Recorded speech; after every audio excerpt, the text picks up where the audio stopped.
WFLA Now. Feel good and live your best life with Bloom Health Club. Here's Gayle Guyardo. Hello, everyone. I am so excited today about our guest. He is a peak performance expert and now the newest member of the Hall of Fame for speakers, Dr. Delatorro McNeal, who's the author of Shift into a Higher Gear, Better Your Best, and Live Life to the Fullest. Welcome, my friends. Yay, what's up, Gayle? And congratulations. What a coup it is. You are a Hall of Fame speaker. Yay. I'm so excited about it. It's a big, big deal. You know, the National Speakers Association created the Hall of Fame in 1997 to honor the best and the brightest speakers in the entire world. And so there's less than 300 members of the Hall of Fame all around the world. There's only 90 living members of the Hall of Fame. And there's actually 9 African-American members of the Hall of Fame. And I'm one of the 9 on planet Earth. That is incredible. Isn't that pretty cool? Yeah, it's incredible. And Dr. Delatorro, I want to introduce you to our digital reporter and producer for BloomTampaBay.com, Brody Waddell. He's going to be jumping in. Brody, yeah. yes, sirree. Woo, woo. Appreciate you, Brody. You do great work, man. All right, thank you. Appreciate it. Absolutely, friend. So yeah, this is really exciting because you speak to people all over the world about exactly what your book says, how to shift into a higher gear. Yeah. And, you know, so many of us, we wake up in life and you look back over it and you think, did I really reach my fullest potential? Did I live the life I was supposed to live? Yeah. And you make sure people kind of grab life by the horns. Yeah. So one of my mentors is a gentleman by the name of Reverend Dr. Michael Beckwith, and he's the leader of the spiritual campus, the Agape Center in Los Angeles. He was also in The Secret, the movie The Secret. One of the things that he says that's really transformational, it changed my life so many years ago. He said, we can live 100 years or we can live 1 year 100 times. Wow.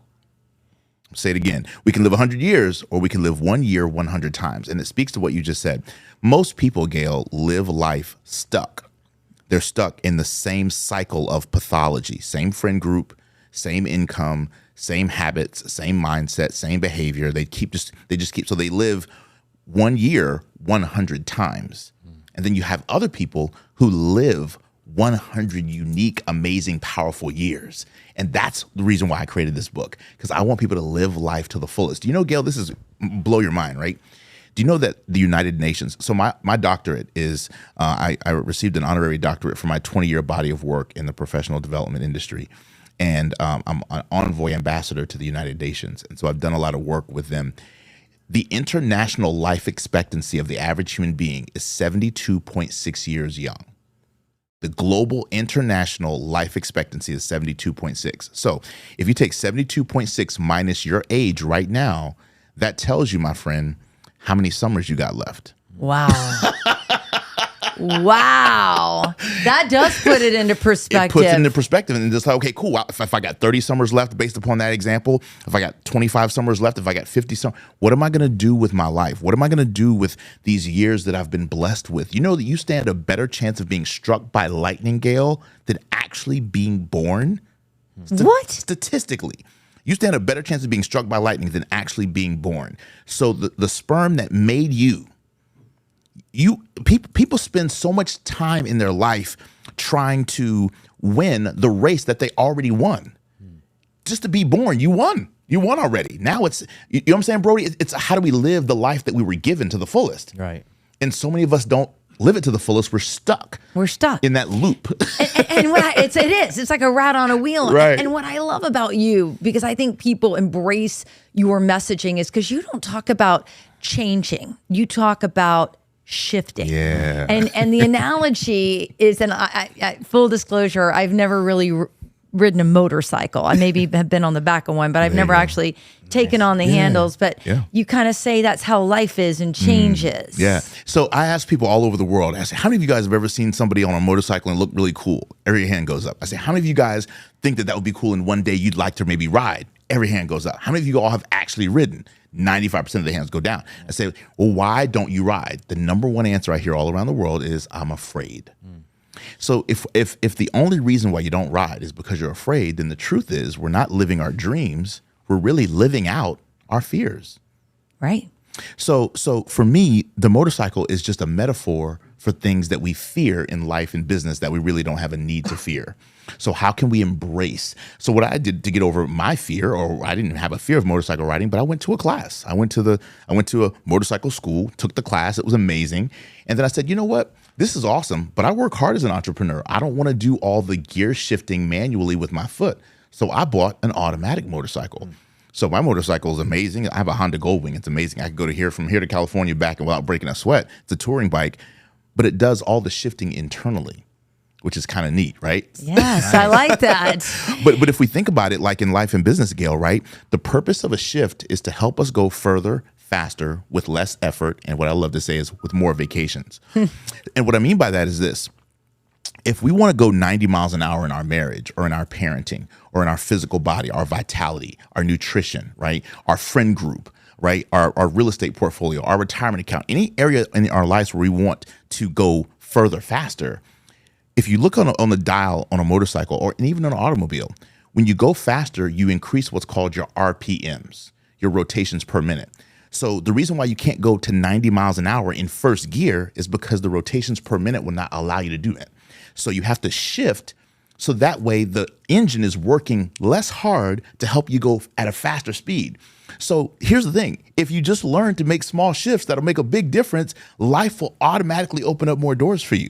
I love that. Isn't that a profound way to look at things? I love that.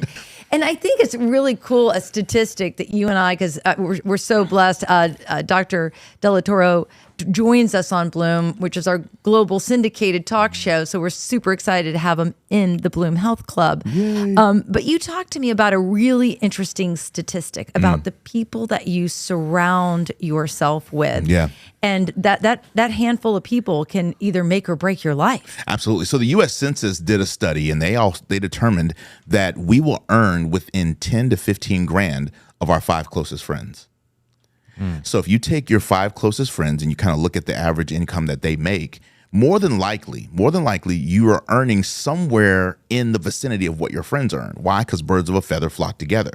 So I like to use a restaurant metaphor to kind of explain it. You know, there's nothing wrong with Applebee's, right? If you have Applebee's friends, there's certain conversations that happen at Applebee's. There's a different level of conversation that happens at Cheesecake Factory, right? Yeah. There's a different level of conversation that happens at Ruth Chris, different level of conversation that happens at Burns, right? So at the end of the day, it's based upon what we're exposed to. See, if all I've ever known my whole life was Western Sizzler, I think that's the best steak out there if that's all I've been exposed to. But it takes exposure to something better to help me realize that there's more out there. That's why you will earn within 5 to 10 grand of your 5 closest friends, because 9 times out of 10, what your friends are exposed to is what you're exposed to.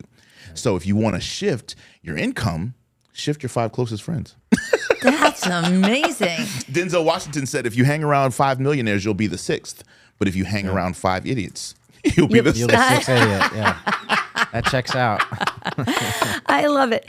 And the other thing that you talk to people about, and when I say this man travels around the world, you know, with talking to tens of thousands of people, and you say that showing up is the biggest thing that you can do in life. And every day is not the perfect day. I mean, we all have problems. We have life issues. We have things that going on. So you have your own alter ego and your own spirit animal. Yes. Oh my gosh. I love talking about this stuff. Oh my gosh, this is great. So this is going to be gangster. Just y'all tune in. Get ready. This is powerful. Right? So watch this.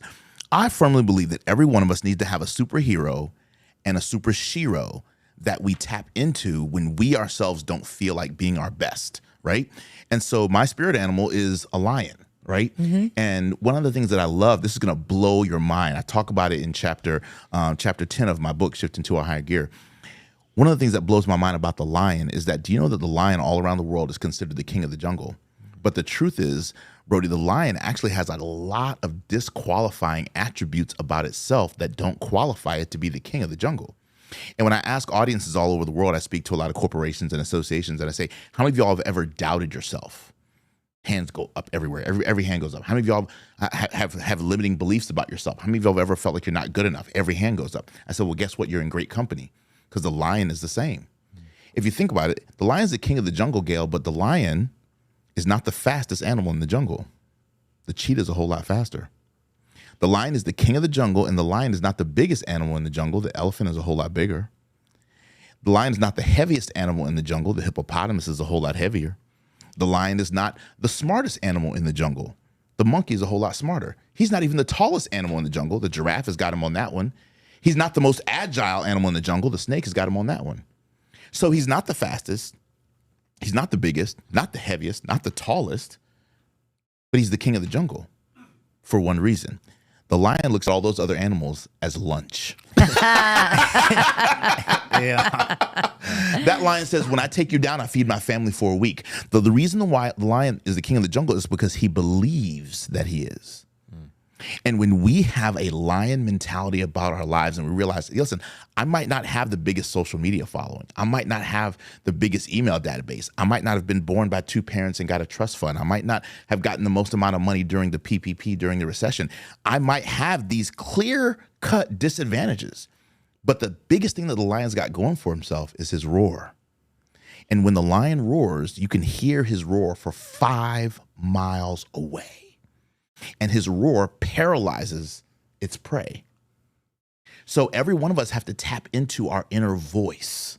And when you let your inner voice out, in spite of your limitations, you get to be the king of the jungle. I love that.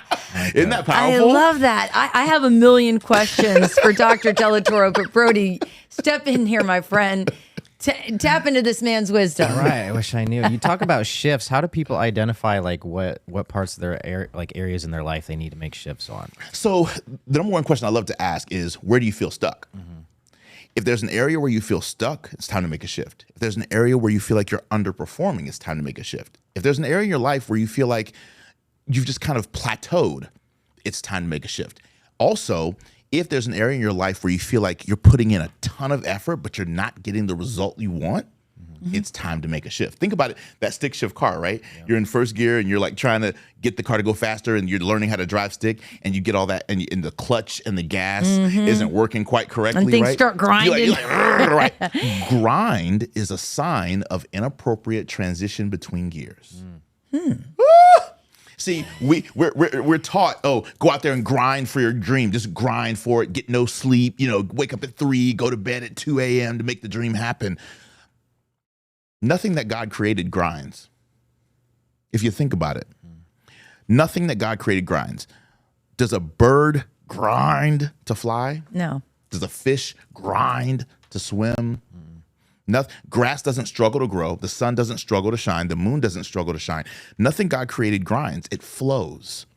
So if you feel, Brody, and anybody who's listening and watching, if you feel like there's an area in your life where you feel like you're putting in all this grinding effort to try to produce an outcome, it's time to make a shift. All it means is that you need to shift into a higher gear so that you can go further, faster with less effort. When you shift to second gear instead of first, you're going faster and you're putting less wear and tear on the transmission and the engine. When you go to third, fourth, and fifth gear, you're going fast without killing the engine. And some people, I believe, are out there literally killing themselves to try to generate the income that they're generating, killing themselves to try to raise their kids, killing them. You ain't got, all you got to do is make some small shifts. And there's small shifts that you can make that will make a big difference. If you think about it, Gayle, big doors swing on little hinges. Billion dollar corporations merge with 6 people in a boardroom, right? Big trucks roll on small tires. It's the small things that really make the big difference in life and business.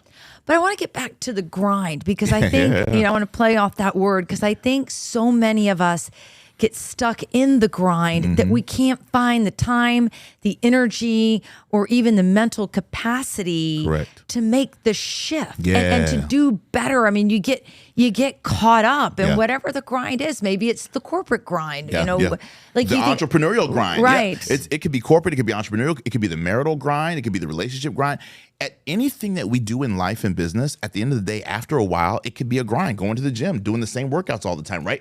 Anything can become a grind if we allow it to become monotonous, mundane, ordinary, casual, lax, laissez-faire, nonchalant. Anything can become a grind. It could just, getting up every day, just going to work, or getting up every day, raising children as parents, it can become a grind. So you have to find ways to take what I like to call personal sabbaticals. it's so important that we pull away from the norm so that we can recenter, reestablish ourselves. That's why I firmly believe in the importance of going to seminars, going to retreats, taking vacations, taking staycations, doing personal sabbaticals so you can step back and really assess what's going on, because it's hard to evaluate the game when you're playing it. Ooh, I like that. Watch this. I'm going to say it again. It's hard to evaluate the game when you're playing it. Think about it. In any pro sports team, right? The team is on the field playing the game, but who's actually assessing the game? Right. The coach on the sidelines and the coaches that are in the skybox. You have to be able to pull away from the game to look back at it, to be able to assess the game. So I think it's so important in life and business that we take time to step away from the life that we're leading to learn how to lead the life that we're leading better. So I do events. I've got something called the Shift Summit coming up. It's a 2-day seminar here in Tampa that I'm doing all about this book and the concepts in the book. And that's an opportunity where people can come for a 2-day retreat with me, and we're going to work through the concepts in this book to help people to shift into a higher gear. So people can learn more about it by going to shiftsummitlive.com. But events like that, going to, like, I've gone to Tony Robbins events, I've gone to retreats, healing retreats, I've gone to breath work retreats, I've gone to meditation retreats. I think taking time away from your normal daily grind to really reevaluate and reassess is the key to not only shifting, but once you shift into that higher gear, staying in that new place. But how do you, Dr. Delatorro, how do you convince people to find their worth? Because a lot of people don't even think they're worthy enough for the greatness. Right. So the short answer to that is you have to get what's called, we call this in psychology threshold, but it's being sick and tired of being sick and tired. People tend to change for one of two reasons: because of necessity or because of internal desire. So sometimes internally we have the fortitude, the grit, the clarity, the wherewithal to say, listen, it's time to make a pivot. Other times it takes being put your back up against the wall and you got to fight your way out. Does that make sense? So sometimes I love to use this example. You know, when the mother eagle knows that her babies are ready to fly, she puts thorny branches in the nest to make the nest uncomfortable. Isn't that powerful? That's a good one. And sometimes in life and business, all these thorns show up in our life, in our business, in our marriage, in our relationships, in our parenting, and our kids, whatever, financially, thorns show up. And we're like, why am I experiencing a thorn right now? It's because the mother eagle knows that you're ready to fly, knows that you're ready for something different, right? And so the cool thing is, if those baby eaglets don't get the message from the thorniness of the nest, that mother eagle will take that baby eagle by the claw, take it to the nearest cliff and drop it. And that baby eagle does the only thing it knows how to do, which is what? Flap its wings. And in flapping its wings, it learns how to fly.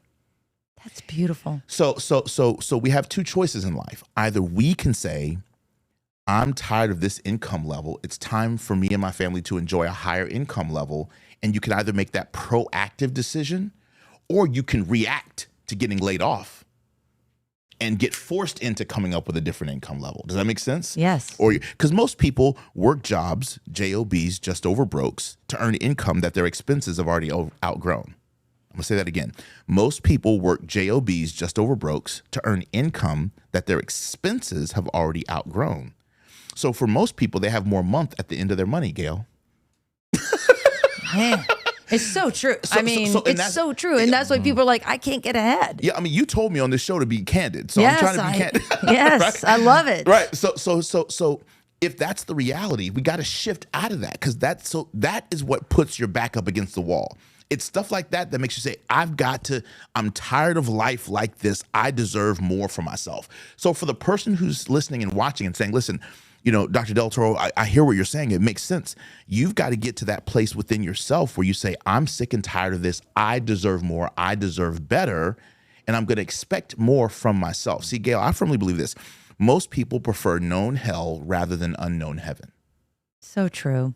It is so true. We prefer known hell because at least, in other words, we stay in bad relationships longer than we should because at least I know this person.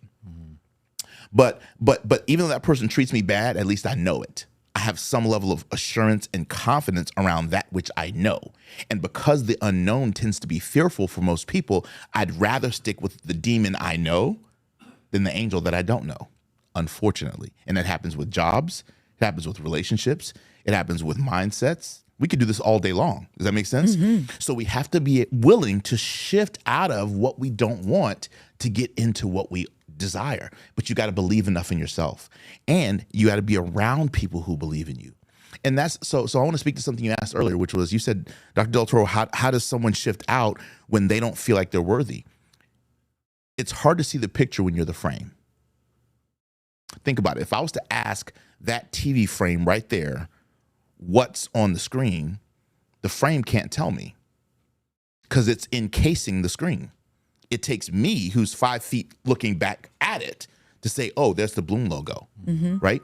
So you can't appreciate art if you're the frame that the Picasso is in, right? So it takes someone looking back at it, say, man, that's a Picasso, right? I was just at the Dolly 2 weeks ago. I'm like, man, this stuff's amazing what this dude's done, right? But you have to look back from a distance at it to appreciate it.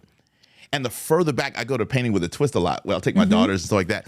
And one of the things that they tell you when you're doing painting with a twist is once you paint for a few minutes, they say, step back from the painting and look at it. Just step back about 5 or 6 feet and you'll see it differently, because when you're right up on it, right, you're like painting you can't appreciate the work that you've done. So you think it looks ugly because you're right up on it. You're like, oh, this doesn't look like what the teacher did. And then the teacher says, stand up, go back 5 feet and look back at it. And you're like, wow, it looks a lot better, right? So sometimes, Gayle, what it takes is a mentor and a coach who's not us, to see within us what we don't see and to call that forth. So I believe it's so important that we understand an old adage: when the student is ready, the teacher appears, right? So when positive, powerful people show up in your life, what message are they sending you? They're probably sending you a message that it's time to shift into that higher gear so that you can connect. That's how I got into this industry. That was going to be my next question. How did you do this? How did you put yourself on such an incredible trajectory? Because you said it earlier on, Bloom, you and I have known each other for 2 decades, and every time I rear my head, you're at the next level. It's true. And I'm a Tampa native, so I'm a product of this town. But to be very honest with you, Gayle, since we're being transparent, 95% of my revenue is not generated in Tampa. 95% of my revenue is generated across the country and around the world. Because sometimes, like, when you're from a place, people don't really take you as seriously enough. So you have to kind of blow up on the national scene first. So I live here, but at the end of the day, the majority of that work that I do is all around the world. And so for me, I got started in this industry because people believed in me. Even from a kid, when I was in the 6th grade, I went to Progress Village right here in Tampa. And my first teacher, her name was Miss Diane Williams. And she looked at me on the first day of class in the 6th grade and she said, "You're not a youth at risk, you're a youth at promise." And she said, "I'm not just going to teach you this year, I'm going to mentor you this year." So in the 6th grade, when I was in a class full of all academically challenged kids, and I could have accepted that label, right, that said that I'm not going to amount to much of anything, it took a teacher. It took someone who was 6 feet away from me, looking back at me, to see my potential. Isn't that beautiful? Isn't that powerful? And that story is so powerful. That's Joel Osteen has told my story in 2 separate messages. Really? That he has shared over. I mean, these I've messages. heard this message. Yeah. And he was talking about you? Yes, he was talking about me. There's 2 different messages. One is called Barrier Breaker. The other one's called Tell Them What They Can Become. And he tells the story of the 6th grade teacher who spoke into a young man's life, and then he became a national figure, speaking and helping other people believe in themselves. So he was talking about me. And I was actually on the front row at Lakewood Church the second time he told my story. I was actually there in person. That Isn't is that sick, so bro? cool. I listened to him his books. I read his books, and I saw him when he was here in the Tampa Bay area. I was there too. I was at that event. Yeah, that was incredible. I met him at Barnes and Noble. I got to interview him, and so I remember that story, and that story really resonated with me. And it just goes to show how people can come into your life and make a big difference if you let them. Exactly, and the more we are committed to embracing how positive people see us, that's the key, right? It's because guess what? If you listen to what negative people say about you and you internalize that, you're going to play small. But the moment that you embrace what positive people say about you, it's a game changer. I said this on the Today Show, and I think it's so powerful. A negative times a negative is a positive, Gayle. in math, a negative times a negative is always a positive. If a negative person tells you what you can't do, you better go for it. If a negative person tells you you're ugly, you're probably beautiful. If a negative person says you're not a great parent, you're probably an amazing leader in your family. If a negative person says you're never going to be anything, you're probably going to be a star. A negative times a negative is always a positive. So as soon as you just, I say this all the time, doubt the doubt. See, there's so much I could teach. It's ridiculous. Faith, Gayle, and doubt, Brody, both take the same thing. I'm going to say that again. Faith in something and doubt in something both require the same thing, belief. Faith is nothing but a belief in an outcome that I want. Doubt is nothing but a strongly held belief in an outcome that I don't even want. So, for example, if you were to say, okay, I want to start a business, and faith says, okay, cool, you start that business, you're going to get customers, people are going to, you're going to start that new restaurant in Tampa, right? On Market Street, right? Faith says this is going to be one of the best restaurants in Tampa. We're going to kill it. It's going to be packed. Doubt says, oh, there's so many restaurants already in Tampa, we're probably not going to have enough customers and we might close. Either outcome is a belief that you made up in your mind. Yes. So if I believe that I'm good, so when I came into this industry, I said, I want to be one of the best to do this. And that was my belief. And I surrounded myself with mentors and coaches who believed and saw the best in me. And I paid the money to go to the seminars, to go to the retreats, to go to the masterminds, to get the private coaching. I remember paying Zig Ziglar's speechwriter $10,000 for 2 days so she could teach me how to lay out speeches and presentations. So today when people send me messages on Instagram saying, hey, can you teach me how to write a speech? I'm like, you got to come to a retreat to learn how to do that. I'm not going to teach you that in an inbox. Right. You've got to invest in yourself. You've got to invest in yourself. I've made millions of dollars in this industry, but I've invested hundreds of thousands of dollars to learn how to do that. And so I think we have to be willing to make those investments in ourselves and in our dream in order to make it happen. But you got to ask yourself, what am I believing? Am I believing in my success or am I believing in my failure? I coach authors. I've written 8 books. And I coach authors. And when authors say, I've got writer's block, Brody, I said, no, you don't. You have a belief issue. And they're like, well, Dr. Delatorro, what do you mean by that? I said, if you had a guarantee that 10,000 people were going to buy this book the first week it came out, I guarantee you'd write that book in a weekend. But the reason why you stall is because you don't believe that what you're writing is going to sell. Ooh. Yeah. It comes down to belief. The belief. Right. Any outcome that you teach yourself about a future state, you made it up in your head. So the person that says my restaurant's going to be successful made that up. The person that says my restaurant's not going to be successful made that up too. The person that says my relationship is going to be sexy, exciting, adventurous, and it's going to be legacy building and we're going to have generational wealth, you made that up in your head. The person that says, oh, well, whoever I'm going to get with is just going to be movies and dinner and Chinese food and they're probably going to cheat on me and you made that outcome up too. So you get to live whatever outcome you make up. Brody, what do you think about that? I think I totally agree with that, right? That self-limiting belief. Bro, dude. Because you tend to perform to what you think you can perform to. Yeah. Right. And then Brian Tracy took it a step further. You won't earn, he says, you can't out-earn your own self-concept. I'm going to say it slower. You cannot out-earn your own self-concept. In other words, what Brian Tracy, who wrote the foreword to Shift into a Higher Gear, what he teaches is that you have to constantly be graduating your belief in yourself. So that way your income can rise to meet that level of belief. You said something earlier, Gayle. You said every time I turn around, you're doing something different and new, and you're always up-leveling. That's because every year I'm challenging myself to better my best. They asked James Brown in an interview, they said, out of all the concerts you've done all around the world, which one was your best? He said, the one I'm going to do tomorrow night. Nice. That's right? belief There right you there. go, right. Yeah. He believed that his next was his best. And the more we embrace this notion that my best is my next, the more we can live our dreams and the more we can have the career that we want, the family that we want, the lifestyle that we want. I mean, think about it. I've asked you questions about you. Like, my husband plans the most amazing vacations and family trips that we take, right? He does. Exactly, right? And why? Because at the end of the day, he sees it in his mind and he goes right into execution and planning. And so that outcome is an outcome that he made up in his head. Yeah. So we get to live the life that we decide we deserve. So, and if you don't feel like I'm worthy of this, then I would encourage you to do several things. Number one, find a really good therapist, because 9 times out of 10, the reason why we don't feel like we're worthy is because of things that have happened in our past. Disappointments, hardships, failures.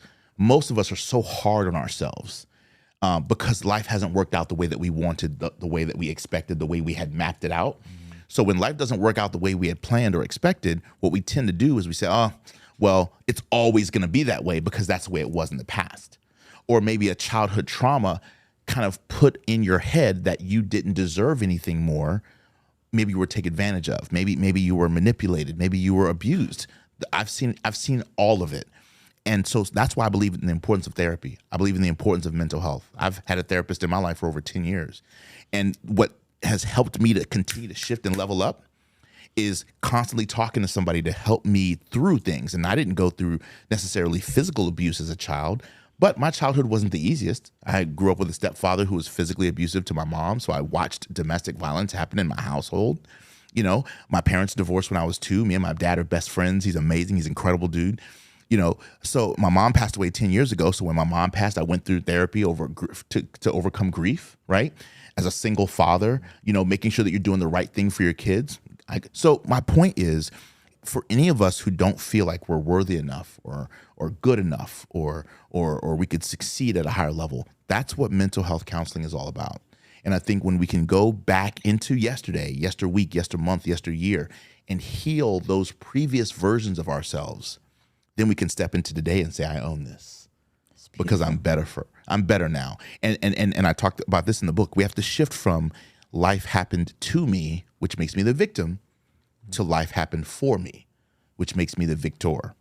One of the things that I teach, Gayle, is I've studied a lot of what's called neurolinguistic programming, which is the study of the language of the unconscious mind.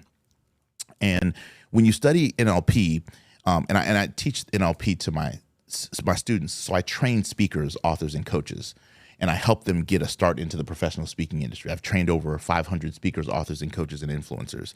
I have a program called Crush the Stage. It's a 4-day like speaker training presentation skills course, right?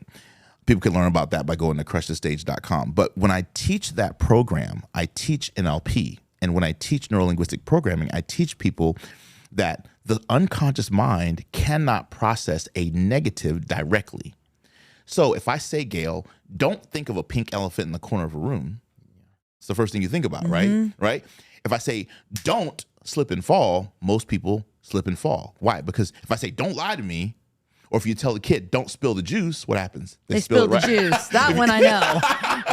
If they say, don't play in the street, what happens? They're in the street the whole time because the unconscious mind cannot process the not, the don't, or the can't.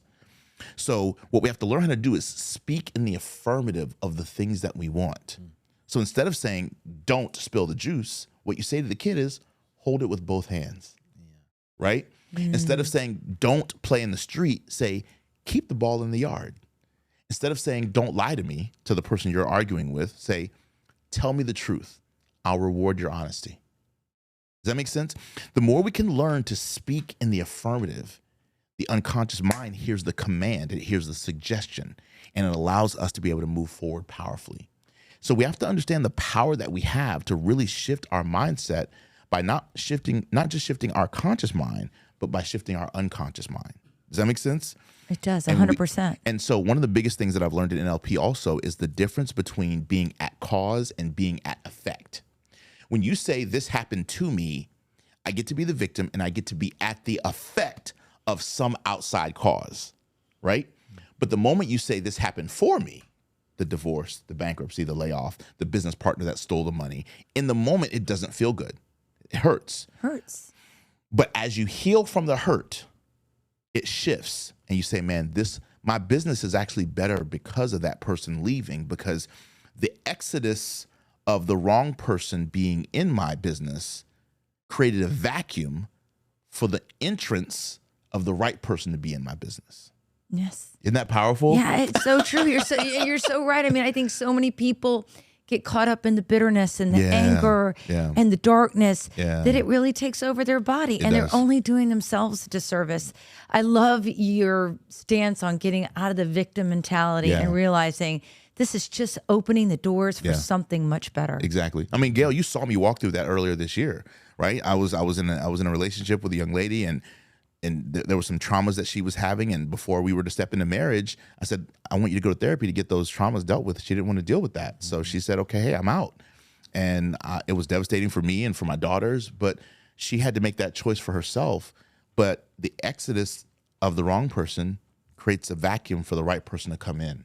And so I had a choice. I said, okay, am I going to sit here and wallow in the fact that, you know, I had a breakup, or am I going to stand up and continue to move forward and be the amazing guy that I know I am? And that's going to create the entrance for the amazing woman that I'm supposed to be with, right? And so had I called Elizabeth and said, okay, I don't want to be on the show for 6 months because I want to wallow in the sulk of all this stuff. Now I'm a victim because it happened to me. But as soon as I said, you know what, that breakup happened for me, I could be there next week. One shift, to me versus for me, and I showed up in studio a week later. A shift. Brody, it all comes back to the shift. And I just want to remind our viewers and our listeners about this brilliant man. He's got many books, but Shift into a Higher Gear, Better Your Best, and Live Life to the Fullest is the one that we're talking about. Dr. Delatorro McNeal. Wall Street Journal, USA Today, bestseller, baby. You're brilliant. You're brilliant. Please don't send me a bill for this coaching. Nah. I'm just kidding. But I do. One of these days, I'm going to be a paying customer in one of your retreats because I just want to get more of you like we all should. Thank you. Thank you. An My honor friend, indeed. Yes, it is ma'am. such a pleasure to have you, not just on Bloom, but now an official member of Bloom Health Club. Bloom Health Club in the building. This is are. incredible. You guys are phenomenal. Brody, great job as well, man. This is amazing. Thank you. It's great meeting you. You as well, friend. All right. Thank you. Bye, everybody.